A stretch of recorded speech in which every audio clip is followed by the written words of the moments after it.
Guys, today is June the 19th, and you all know what this means. Yeah, today is finally the day we get to watch the Amazing Digital Circus The Last Act on YouTube. We never got a chance to watch it in theaters because I don't think it's available at a theater near us. That is true, but that's not what I meant. June 19th is the day of Don't Hug Me, I'm Scared. Which is why we're going to be doing a quick recap of all 6 episodes of the OG YouTube series in less than 10 minutes.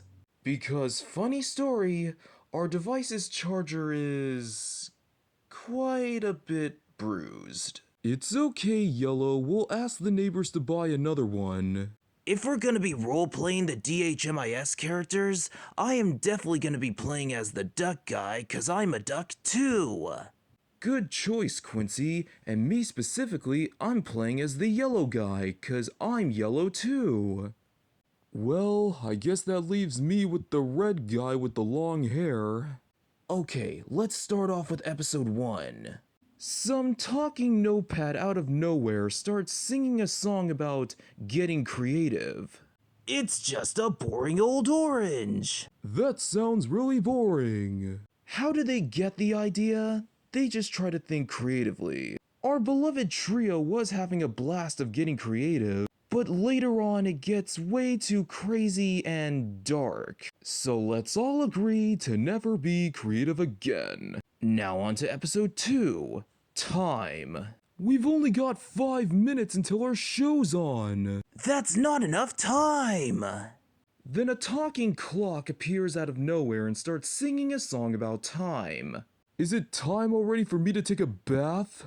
What do you mean? You're already clean. Then they start going back in time to the past, looking to see how old folks used to tell the time before when clocks were a thing. The apple that's fresh right to the core, not over time and not anymore. Then what happened after the olden days? Our beloved trio now gets transported into the future, even though in the beginning the clock guy was saying that the future doesn't exist. We're only 2 hours away to 8 o'clock and there's already fish on my plate. Rah, rah. And then his ears start bleeding. I'm not gonna lie, that part kinda made me laugh. But then later on again, it gets even more dark, involving our beloved trio's appearances getting way too gross and ugly. I think I'm about to lose my feathers! And my fur! And my skin! I think it's melting! But it turns out that they were watching their show the entire time. Now on to episode 3, Love. Our beloved trio were outside going on a picnic. Yellow guy sees a butterfly and then duck guy squishes it. Squash, pesky bee! He seems upset about something. I wonder what will happen. When Yellow Guy was on the tree crying, he sees a butterfly out of nowhere singing a song about love. Then the butterfly takes the Yellow Guy to an alternate dimension, where everything is all pink, which of course it's the color of love, alongside with red. When the Yellow Guy got to see the butterfly's friends, they pretty much all act the same way as him. Almost.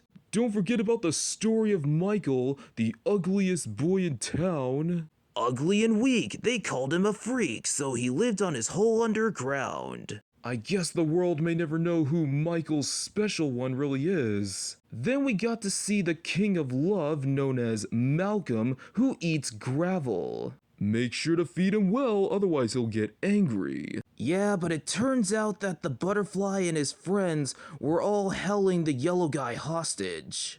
Wear this ring and join the king and you will never be alone. And then he wakes up until he realizes it was all a dream the entire time. There you are, Yellow. We've been looking for you all afternoon. We're sorry we upset you, but we got you the last cheeseburger to cheer you up. I guess that means because we love you. That's right, and we love each other very much. Now on to episode 4. Our beloved trio were in the living room playing a board game, and it was Red Guy's turn to choose a card. And the card says, "What is the biggest thing in the world?" That sounds like a tricky one. Could it be the mountains, or the sky, or the windmill? No! If only there was a way we should learn more about the world. No, Dennis, we don't need Alexa's help. Aw, biscuits. I mean, we were staring at the globe for at least 10 seconds straight. It did had a face, but it couldn't say anything. Of course not, because the only character that got to sing the song in this episode was a living computer. Everything made out of buttons and wires. Oh, that computer guy was so annoying, asking so many questions so many times fast. I was like, shut up, don't touch me! And then they all got transported into this digital world. Yep, way before when we had the amazing digital circus. You don't think they took place in the same universe, do they? Not even close, Quincy. Amazing Digital Circus was made in Australia, while DHMIS, on the other hand, was made in the UK. Oh. Wow, look, nothing! Digital style! Doing digital dancing, this is so fun! And yes, it goes on and on and on for a few minutes. Then Red Guy runs out of the room and then his head got exploded into glitter. You don't think that he died, did he? Well, not quite, which is why we're moving on to episode 5 next. In episode 5, it cuts to a kitchen setting where it's just Yellow Guy and Duck Guy on screen. Without no Red Guy this time. Yeah, they were like, something's different. Something's missing. Is it this guy? And then it cuts to a slice of bread singing, then a can of peas, and then a big old juicy steak. I can go for some steak, as well as some peas and bread. And yes, the big juicy steak was singing a song about eating healthy. Oh yeah, I remember that. That song just went way too out of control that it made the duck guy go crazy and just waddled away and never returned. I still don't understand why that living can was eating my boy's guts and intestines. Yeah, and after all of that nonsense, the yellow guy ate his friend, the duck guy. Wait, your boy ate my boy? How could he? But in the ending credits scene of that episode, we get to see the red guy, still being alive, thankfully. He was carrying a suitcase while walking past a telephone booth. Ah, so I knew he was alive. Now on to the final episode, episode 6. It starts off in a bedroom setting involving Yellow Guy crying alone because his friends are gone.